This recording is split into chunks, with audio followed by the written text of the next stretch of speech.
Hola Madridistas, welcome to the preview for the second match day in La Liga.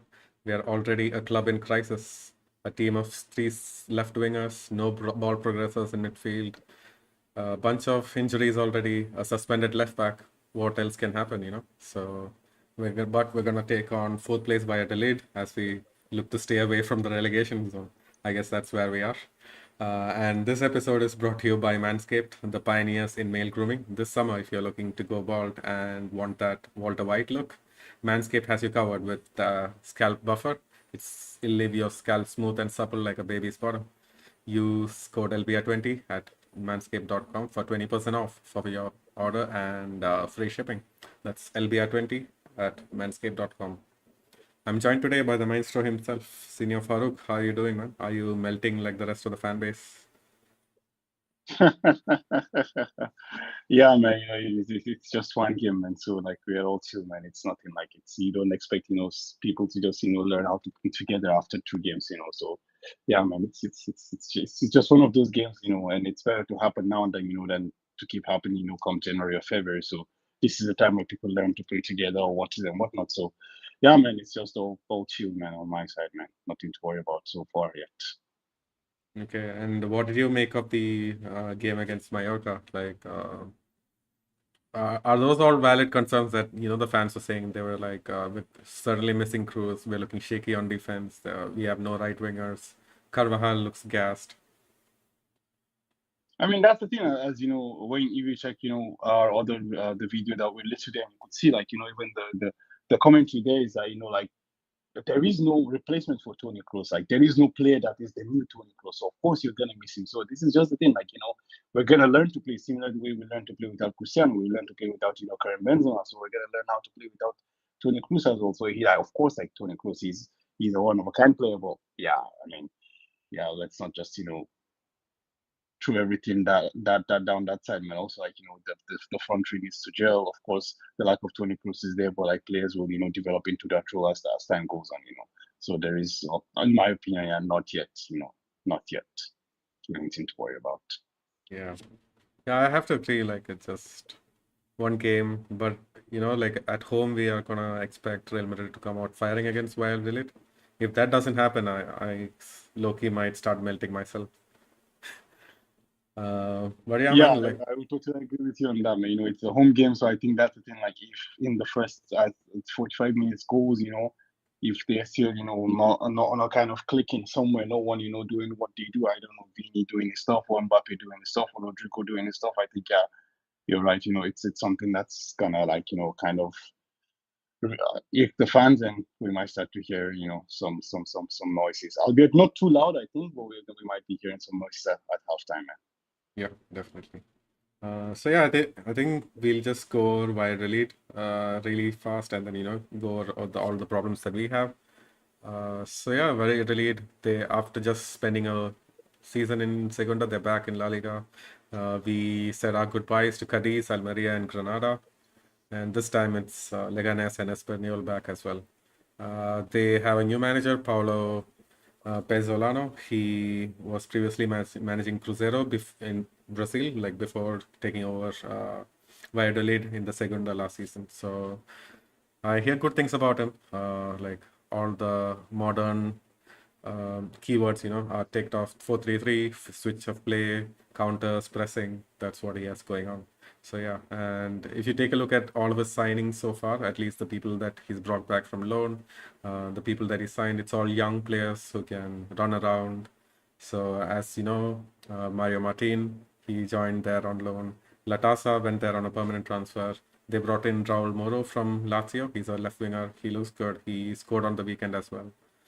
They brought in Amat Ndiaye from Mallorca. So yeah, they have a lot of attacking talent, and things are looking up for them. Hopefully, they'll be able to put in a decent campaign. Yeah, man. As you mentioned, I actually don't know too much about Tesolano actually, but yeah, like it's they're back up top again. Like, so they've got to they won the last match against Espanyol, which is always a good sign. Starting the season as strongly as we can. So yeah, man. Like it's hopefully they can get to do something. Also, I think We also have a couple of players there as well. So it's some Real Madrid rejects. We have like Latasa joining them on a permanent basis. We have Mario Martin going there on a season-long loan. Yeah, so one way or another, like Valladolid also is a team that we Real Madrid fans might want to keep an eye on to see how our players over there also develop or progress. Yeah, so I was just looking into them before this, and then I noticed that Ronaldo, like if you remember, he had a 51% stake in them. He's apparently Yeah. looking to sell this season and then get out of the club. So I don't know what it'll mean for the Real Madrid graduates or like the more signings from Real Madrid going forward. But yeah, it's sad that he didn't get the return on the investment, so he's looking to pull away. Yeah, I think actually, if I'm not mistaken, I think also he sold his. I think Ronaldo also had like shares in Cruzeiro in Brazil. I think he Yep. also sold that as well. So I think he's. I think most likely he's just moving out from the whole ownership thing, or like maybe there's a next big project for him that's requiring cash investment. So that's why he's looking to as you said cut his losses on the Real Valladolid team that actually has not been stable. Like it's always like one up, one down, one up, one down. Yeah, so it's going to be interesting to see what that means for the Real Madrid connection, as you say. But yeah, I think time will tell us about that. Yeah, man. So I guess from a really let's expect that they will look to take us on the counter, fast wingers, switching of play, like all the things that hurt us against Mallorca. We can expect to see it back, except that we're gonna play on a very decent pitch, and yeah, hopefully our players are more mentally switched on as well.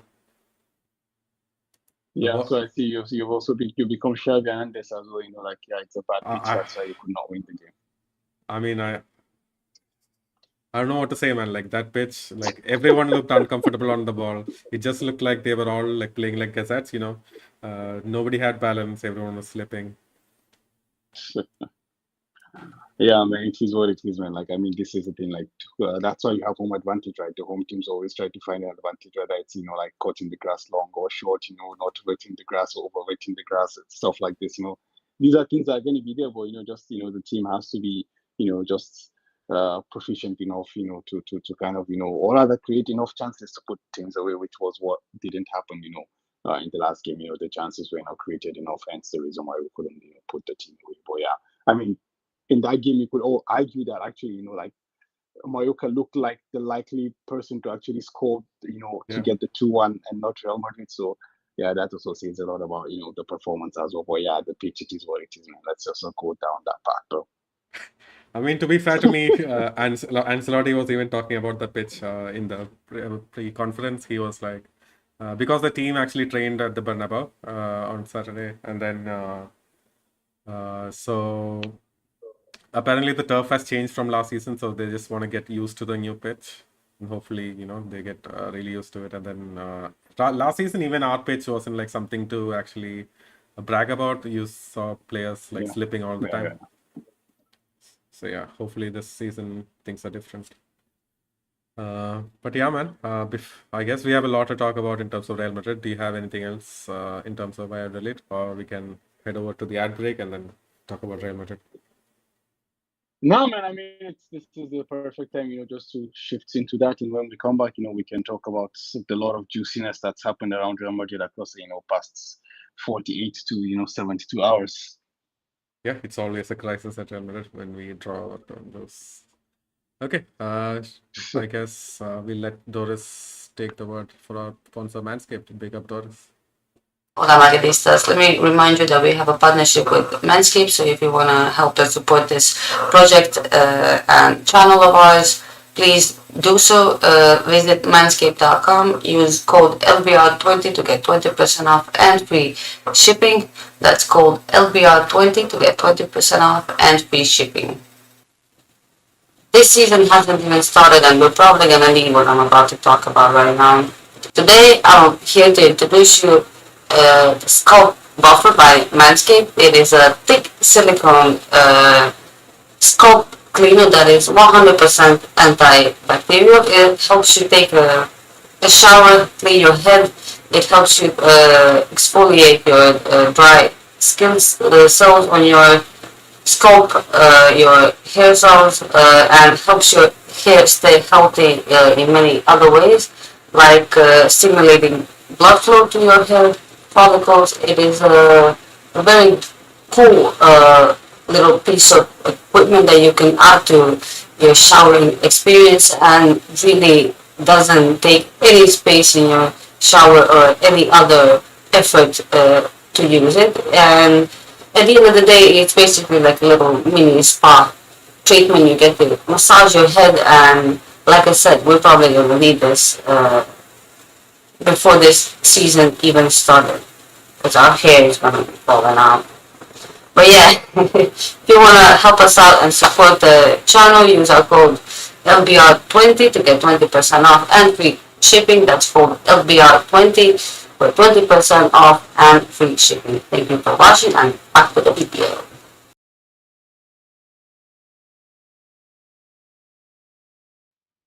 Okay, we're back, folks. I guess before we get into the gist of things, let's read out a few comments. So Marcus is in the chat. He says, "We are unlucky again with all the series of injuries, and it's just the start of a new season. May God protect us. Hala Madrid." Oh boy.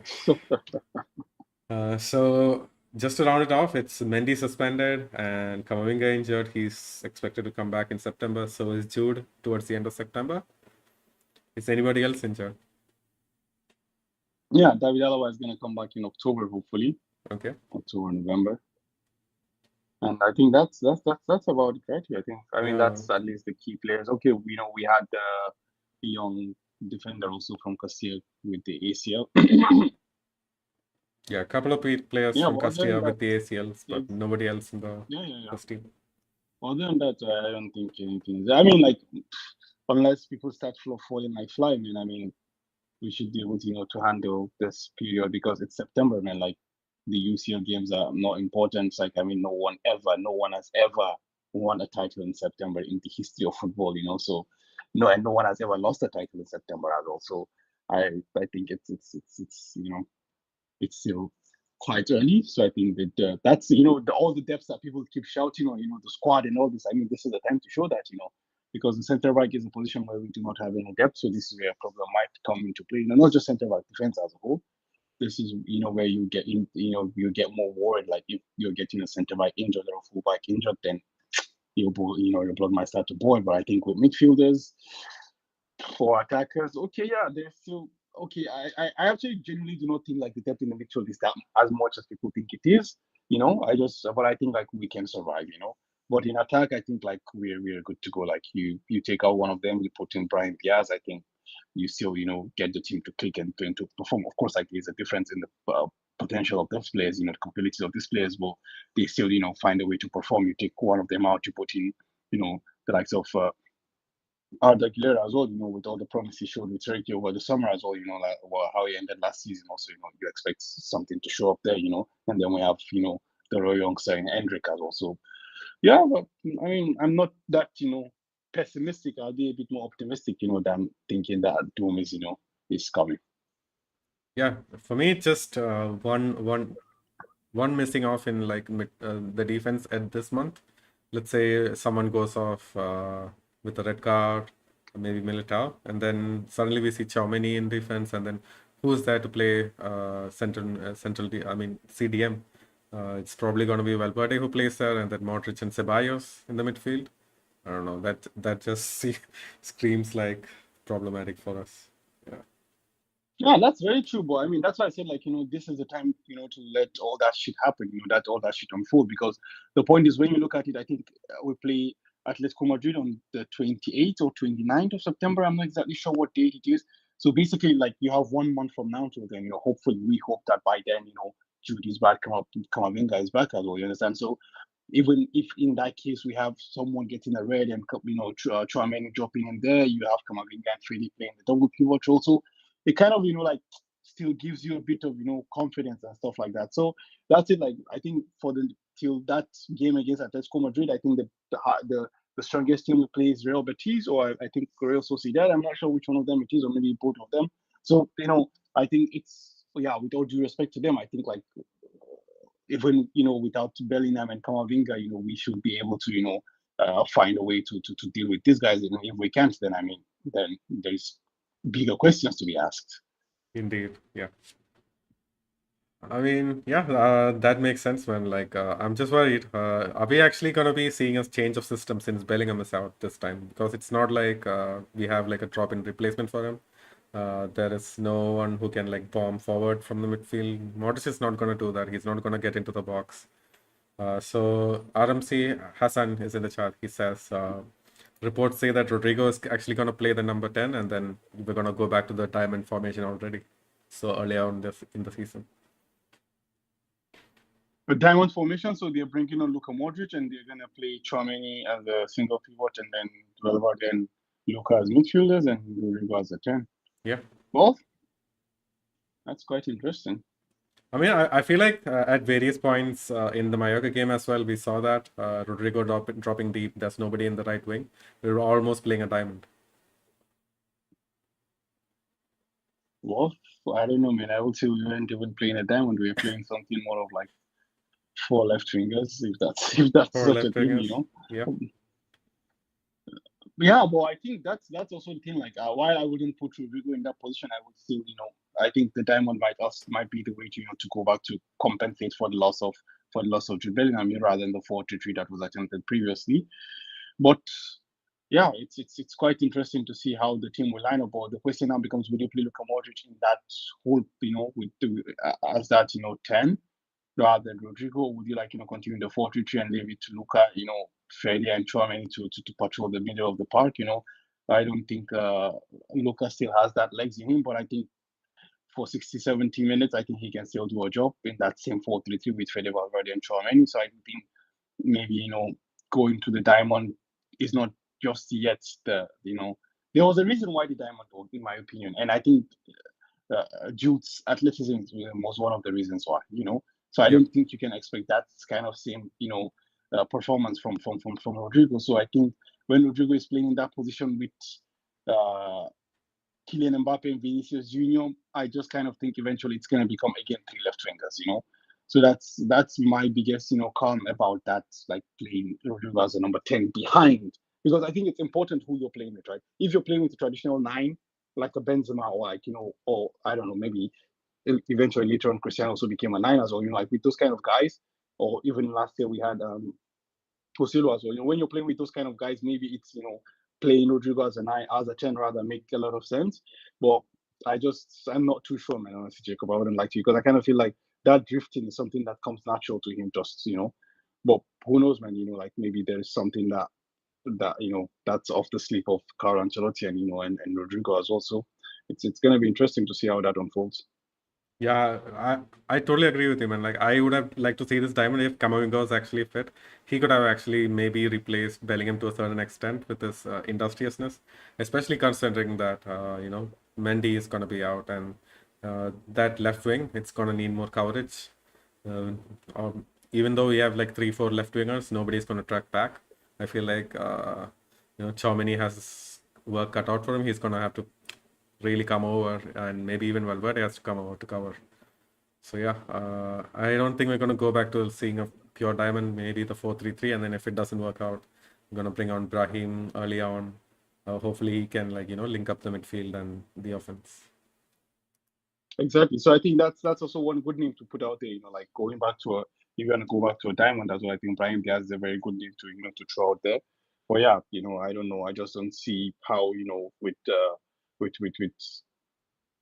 Camavinga being out and then Bellingham being out, I just don't see how you throw in Brahim Diaz, as a midfielder alongside Fede Valverde and Chouameni. I think he is more going to be like as a replacement for either Rodrigo, Vinicius, or Mbappe as part of that front 3. So maybe he's going to play as a 10 and they play as 2 strikers, something like that. So I think that might be an interesting one, to see the Luka Modric start, like a Luka Modric and Chouameni and then and Fede Valverde, and then you have Ibrahim as a 10, with Vinicius and Kylian Mbappe up top as well. So that will be interesting. But one thing we know for now is that I just don't see Rodrigo out of this team just yet.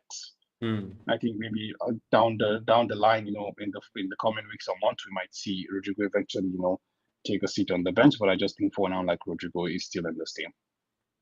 Yeah, definitely. And then even Carlo, in all of his press match conferences, he's always backing Rodrigo, saying he's one of the best in terms of forwards. that we have. He was praising his performances. Even for Atlanta, when he wasn't sending the world on fire, it was like his crucial contributions that led to the goals. He scored against Mallorca as well. So yeah, I feel like he's in an uptick of form. I'm just like the problem that I had with him in Mallorca is that he wasn't doing the things that he was doing against Atlanta, which was he was taking up a lot of space on the right. Rarely was he actually switching over to the left. But in Mallorca, like he was just spending all of his time on the left wing.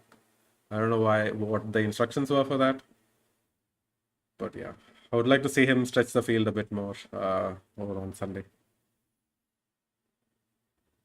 Well, that's the thing. Like, you said you don't know what the instructions are. We do know what the instructions are. It's like there's a lot of creative freedom. Like the players are left, to develop their own, on-field solutions to problems. So that's the thing. Like Rodrigo will have the tendency to drift into the spaces that Vinicius occupy, similar to Kylian Mbappe as well, because they naturally gravitate towards that position normally. So I think that's one of the reasons.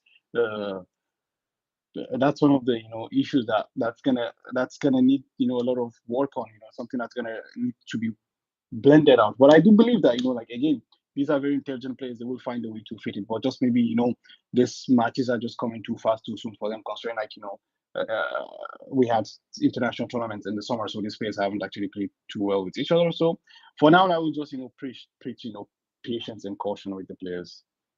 Yeah, that's fair enough, man. So how long are you gonna like have the patience? Maybe until September end? Exactly, sir. I think maybe towards the end of September, when the big game starts rolling, you want to see that these players that start to click into something. I think maybe just you can even give a leeway. You can see towards October or something like this. That's you want to see something. But again, like eventually, like I do still come to believe that it's Real Madrid, it's Carlo Ancelotti. Like it's not like we're gonna come and see an understanding develop between these people. No, it's just like, okay, like they're gonna be like, okay, let's take turns and play ISO football. It's just hero ball. Like today it's Vini ball, and tomorrow it's Mbappe ball, and the next day it's Rodrigo. The day after it's Bellingham. So it's not like we're gonna see like coordinated play, and stuff like that. So this is the thing, and I always, I've always pointed back, like there's a reason why pivot gang was a thing that was, trending forever and ever and whenever it was trending. So this is the thing, like, okay, yeah, like PSG is not Real Madrid, like Kylian Mbappe wouldn't come and start doing that kind of nonsense here, but yeah, there's a reason why, his best performances have always come off of a striker. So that's, we're waiting to see how he evolves, in this team and how the team evolves with him as well. Yeah, absolutely. And like we did not discuss, you were discussing with Mo earlier in the chats. You guys were like talking about maybe Arda Güler can replace Rodrigo and then play the 10 as a diamond. Do you think Ancelotti will actually try that out? Maybe. Yeah, actually, like I was optimistically, I don't know what changed in me in the last couple of days, but like, I was just like stupidly assuming that, yeah, but then I forgot that, that as they say, like, a leopard never changes the skin or whatever it is. Anyways, like, a 60-year-old man will not all of a sudden change overnight. So like, I was thinking, okay, yeah, maybe we're going to go progressive and you're going to see, Arda Güler replacing, Bellingham in the middle of the park and stuff like that, since it's something you've trained for, to put Arda in the middle of the park as well, playing him a bit deeper and stuff like that. But yeah, rightly Mo put me in my place immediately, and I was like, bro, are you forgetting, who the people you're discussing about? And I think, yeah, it's going to be really, really interesting to see if Arda can get into that position. I do believe he will get chances, but I do think that the chances will come at the expense of an attacker, not, another midfielder, because I just don't see how Carlo plays Tchouaméni, Valverde, and Arda as a midfield. Yeah, for me the problem is that Arda is a very left-footed player, right? And then if you play him on the left wing again as a midfielder, I don't know if he's gonna be as effective. Yeah, exactly, right. Exactly. So that's also another thing. Like that you keep that as well. So I do think, like, eventually that I just feel like we will get to see a 10, either it's Diaz or Arda in place of one of the three attackers. I just feel like, maybe at a certain point in the game, that's the direction that, you go towards. You see, you play two attackers and you keep your midfielders on, because even let's not forget, another name that stays Dani Ceballos, like Dani Ceballos is still a part of this team and, Ancelotti still counts on him. So most likely we might even see that, Luka Modric starts and he gets subs up for Dani Ceballos and one of the attackers gets subs up for, Arda Güler or Brahim Diaz, to play in that whole position. So it's going to be interesting. That's the thing. Like, that's why like these guys are paid the big bucks to make this decision, right? So we just come and see, and like, it's always good because imagine like if this was the time of Hazard and Jovic, man. Like, these are the guys that you could only call on. So that's a problem. But at least now, you have players here and there. So you can always, count on those guys. So that's a good thing, At least we have options, we have alternatives, and those alternatives. Okay, yeah, Jude is one of the best players in the world right now, but like, we are not going. We're gonna miss him obviously, but I do think we can cope, and we will. I mean, we will more than cope. We will survive, just as we did last year without Jude or without Vinicius and so on and so forth. Absolutely. I feel like one of the key things that we have to do in this month is that bring on subs earlier on, because there are going to be times when things aren't clicking, when the front three isn't firing. I feel like we have to take additions earlier on, maybe even the start of the second half or early on 60th minute. We have to bring on Arda, we have to bring on Brahim. Carlo has to try a lot of things when things are working. Like, we can't just be making substitutions at the 85th minute. I mean, bro, we have, I think, discussed about this for years and years and years. Like, this is just what Carlo Ancelotti is like. This is the kind of person he is. Like, he's not the person to, make changes early in the games, man. Like, he's gonna wait for the 70th minute, the 75th minute, the 80th minute. I mean, I think in the last match, I was the subs. I think Modric came on, which was quite early, and then after that, all the other subs were like, in garbage time. Yeah. I think 85, 86. He had 5 minutes to actually get a winner. Exactly. So, I mean, you're not giving the players, that much chance to, make an impact in the game. That's the thing. Like, you have to bring players on. And as I said, like, it didn't look, the thing is this, if the team actually looked like they were creating, they were banging on the door, you could feel that, you could sense that the goal is coming. You let them, let the players cook, let them do their thing. Yeah. Well, we watched the game. Like, I don't think we had any feeling that this team was going to score, So then what are you waiting for, So as you said, like, we have to, be more, active about that. You have to try to do stuff. You have to be proactive always, But again, this is what has worked. This is what has worked for the man for years and years. Even during his, stints at Chelsea and all that. That's the thing as well. He's someone who never, uses the substitution as early as possible. He always leaves it that late and all that. Yeah. So that's just the thing. Like, hopefully, I don't know. But again, it goes back to. I'm gonna draw back to the 21-22 season where we won the UCL. We won it basically with the changes he always made off of the bench. Yeah. And then I feel like maybe last season he didn't have that much option. Maybe that's why, so because like we had just Joselu and Brahim Diaz. Of course, like last year as well, Joselu came on and scored the double as well. So, that's the thing. But now I think there's a lot more options. So I think maybe now we might be seeing more earlier substitutions. But because we know how this works, the first sub is always going to be Luka Modric, almost 90% of the time, The first sub is always going to be Luka Modric, and then, others will come on eventually after us. But right now, Luka Modric is started. So now begs the question, who becomes the first sub?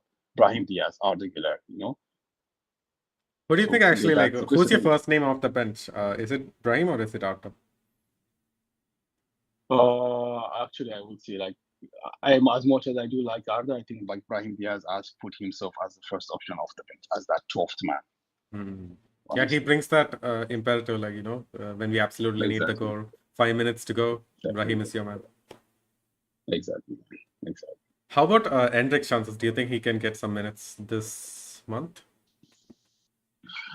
I think for Hendrik, I think more likely towards the end of the, towards the mid of September, towards the end of September, because he still needs a bit of gelling in, Unless, of course, like if you go and like, I think if there's a party at the Bernabeu this weekend, I wouldn't be surprised to see Hendrik there, If you're winning 2-3 comfortably, in that garbage minute, 8th minute, just throw Hendrik there, to get a feel of what the environment is, of course. But I do think if the games do go tightly, I doubt you would be seeing Hendrik anytime soon, man. All right. Yeah, makes sense. Let's go into the lineups very quickly. So it's Mendy suspended. It's going to be Fran Garcia and Carvajal, Militao, Rudiger at defense, Couto obviously at goalkeeper. In the midfield, we don't have a lot of options. Tchouaméni, Valverde, Modric are going to be playing. You don't see a surprise Ceballos inclusion, right? No, man. Yeah. I mean, one thing that actually I thought about just yesterday, like on the train, was actually like, what if don't go throw the curveball and like and we don't see what's he called, Fran playing actually. What if like Oh, there's all of a sudden someone else play? I don't know who it will be, but who I'm is that just thinking someone? There like is no someone. I don't know, man. Like we did not think there was someone until Kamavinga became someone. Jesus, man. Like that would be a slap in the face for Frank Garcia. I mean, of course, that's why it's gonna be a slap in the face for Fran because, like, yeah, like this is a game that you need to give a reactionary performance. But of course, like this is just me having too much time and no internet. So yeah, that's the thing. But yeah, Fran I Garcia mean, is gonna if Camavinga Fran Garcia. was healthy, I would honestly pick Camavinga over Fran Garcia's chances to play. But here we have no Camavinga. And Modric, if he's going to Yeah, play, he's going to need the help. I feel like Fran, he can run up and down. He's just going to need a bit of help from Germany. yeah, I agree with you, man. But anyways, like yeah, I feel like just me having some weird thoughts. But yeah, I do think eventually we do see Fran, doing Fran things. So yeah, I do agree with you, like Fran and Carvajal. But actually, let's talk about that tackle from Mendy, man. I mean, bro,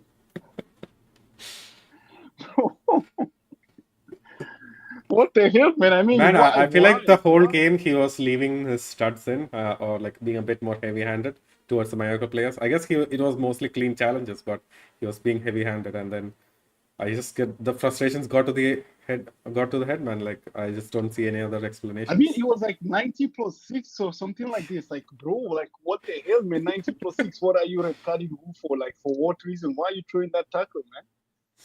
Why are you throwing that tackle? There is literally nothing. And, now he's left us short-handed again. That's why I say, like, the defense is one place that, we really have to worry about because, like, we are just one injury away from, or one lengthy suspension away from being on the fringe, man. But hopefully, man, like, I think Fran, all banter and jokes aside, I think Fran should be able to hold it down, against Valladolid at the Bernabeu. Yeah, but I think, he's going to bomb up a lot, which is going to be quite interesting. Now we might have, 5 left fingers on the pitch. Pile of goodness, yeah. I don't know, man. So upfront, let's talk about the upfront, and then I want to get your thoughts about Mbappe. So upfront is going to be Vini, Rodrigo, Mbappe. No change there. We saw Mbappe, on the counters, he was mostly sticking. If he wasn't carrying the ball, he was mostly sticking to the center. What do you want to see from Mbappe in when he's countering, when he's attacking? Do you want to have him stick to the box, or move to the left, and then Vini actually trying to get into the box by interchanging with Rodrigo? What do you want to get out of Mbappe in these situations? I mean, the point is, Mbappe is most dangerous when he's running into space, right? Mm-hmm. So the point is, like, we need to find those players that can release those balls. Like, we need to put Mbappe into, that situation of isolating people 1v1. This is what he does best, like isolating people 1v1, running past them, running into that space. That's especially when he's coming in off of the left. That's one of the things. But then this is what he does best. But the question is that at the expense of what? This is also what Vinicius Junior does best as well. Vinicius Junior also wants to, run, take players on 1v1 and run, attack the space, coming off of the left-hand side. So this is the thing, honestly, like, I'm not really sure how this is going to work. But on the other hand, like, what do you want to see from Kylian Mbappe? Maybe stick more centrally, like try to make runs in between two centre-backs rather than between the centre-back and the full-back, like trying to create a bit of chaos there as well. So But again, I basically, would say, operate like, a bit more on the half spaces, try to isolate him and exactly. make more space. Okay. Exactly. But again, like, you need to also have people that will actually have that eye for the pass, be able to pick them out when they make those runs, or like when that space all of a sudden is created. So this is something, because like that what's it called? That when you have that turnover, the switch of play immediately can create an overload on one side, and for our case mostly it's the left side. So it's something that we need to push more, exploit more, and stuff like this. But the question also becomes who plays that pass. This is also another question: who is able to find them in those spaces, as we started to show with the discussion about Toni Kroos and the fact that he is irreplaceable. So yeah. Man, in the final third, I feel like Vinny has really taken a step up from like later last season, and then this season. His balls into the box, they have been of like really good quality, man. And even his through balls, I feel like it has really improved even much more than Rodrigo. Oh wow! Actually, yeah, that's true. Even if we look at it last season as well, like the delivery, like the assist. But I think that's the thing about Vini has always been that even like he's always made assists, man. Like Vini has always been an assist machine one way or another because we always talked about 20 goals, 20 plus assists, 20 plus goals, 20 plus assists. Like he's always been an assist machine. And I just think like he also improved on the accuracy of the deliveries as also. That's the very good shot actually. But yeah, like definitely. I mean, Vini is growing leaps and bounds, man. Like, and that's the thing. Like with Vini, man, you just kind of feel like they say on that level to it, man. They say on that level to it. So man, like man is gonna become a monster, man. Honestly. Yeah, yeah. Remains to be seen how the Ballon d'Or campaign is gonna go, but yeah, let's see. Yeah, I mean that's all that I had in my notes for Real Madrid. Do you have anything else, or like we can go to the predictions? I mean, the elephant in the room is the whole WhatsApp message that was written and deleted and stuff like that. So that's quite interesting, though. I don't know what you think about that, but I just kind of feel like Rodrigo is capping, man. Like definitely they wrote that message, and they're finding a way to take it back. But it's quite interesting. But this is what the narrative is going to be because based on what I understand, like this is after the image that was posted by Marca, which like they were literally four of them, and they cropped Vinicius. Sorry, they cropped Rodrigo out, Yeah, and they posted the three of them. Marca is just evil, man, plain evil. Yeah, so I don't know, man, but I do feel like like this has to a stop has to be put to this. Like, okay, maybe it is true, maybe it is not true, but the point now becomes after the interview that was aired towards the final last year, and then this comes out, like they kind of corroborate each other. You understand? They kind of like back each other up. So Yeah, that's why it's kind of difficult for me to think that like Rodrigo is not just capping and messing around, So, well, that's the thing. Like, eventually, like a solution will have to be found for this. The solution will have to be found for this, honestly, because I just don't see, how this will continue like this. Eventually, like he's gonna feel resentment and whatever. And this is something we've talked about in length, and we also gave parallels with what happened with Julian Alvarez at City as well. So it's it's something that we will just have to see how it develops because the point is the more this happens. Let's not forget even like even a bigger name, Neymar. Why did Neymar leave Barcelona to go to Paris as well? yeah, He worked his hard. He worked so hard to get Barcelona on the comeback for the 6-1. The next morning, it's a photo of Messi on the newspaper. So it's that kind of like reduces your role, and I can understand the frustration of players that no matter how much you do, you still wouldn't just get the respect and the credit you deserve. So, well, again, early days. Let's see. Let's just go. But I mean, I'm not giving benefit of the doubt to this. I do think genuinely there is smoke and there's fire towards to all the messages that has been deleted and what is not. Well, anyways, early part of the season, let's go slow and steady. When the wheels start to move, September, October, then I think maybe we might revisit these discussions. I hope we do not. As also Carlos said, like so Rodrigo is playing, Vinicius is playing, Mbappe is playing, Bellingham is playing. So right now there is no headache. yeah. When one of them stops playing, that's where questions will begin. Yeah, I don't see Rodrigo losing his place anytime soon. Maybe until even January. I just don't see it happening. So yeah, maybe later on in the season, if something happens, if Carlo finds some magic formula without Rodrigo, then we'll talk about it. But I don't think we're gonna hear anything about this after this news broke out. So yeah, let's just keep watch until January and then see how the situation develops. But yeah, man, Farouk, you wanna go first on the predictions? Yeah, man, I'm gonna go for a very humble 3-1 victory for Real Madrid. A humble 3-1. Wow. Do you think Mbappe scores in front of the Bernabeu? Exactly. So I think Kylian Mbappe starts the party in front of the Bernabeu, bro. I think he finally breaks his talk at the Bernabeu. I think the Rodrigo's show is going to continue. I feel like he's going to get a brace. I'm going to predict 2-0. I feel like our defense is going to be on point, even with Fran Garcia. So yeah, that's going to be me. But the thing that worries me is we have a lot of ex-Real Madrid players playing. Maybe one of them scores or something. There's even Javi Sanchez over a defense. Maybe he comes up on the corner. Oh God! Like what are we gonna do about corners? Exactly, man. So yeah, man, that's the thing. Like that curse of one person scoring. So yeah, I think you can consider that and think that there's a very high chance that we concede one goal.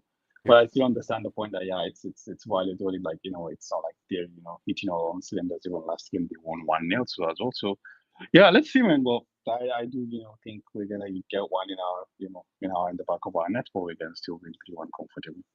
Absolutely. All right, there you have it, folks. Thanks for Marcus, Sunaid, and Scott Hynam for actually keeping us company in the chat, and big up Manscaped for sponsoring us.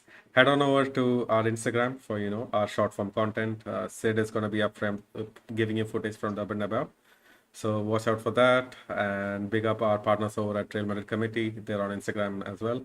Check out all the links in the bio. And yeah, folks, see you in the post match. Farooq, are you gonna be catching us in the post game? It's gonna be an early kickoff. Let's see, man. Let it be a surprise for the viewers, man. Whether A I surprise? come or not, Okay. let them keep wondering. All Yes, right, man. all We right. shouldn't tell everything, man. Yeah, Farooq keeping us on the toes. There you go, folks. But yeah, until next time, Hala Madrid. Hala Madrid.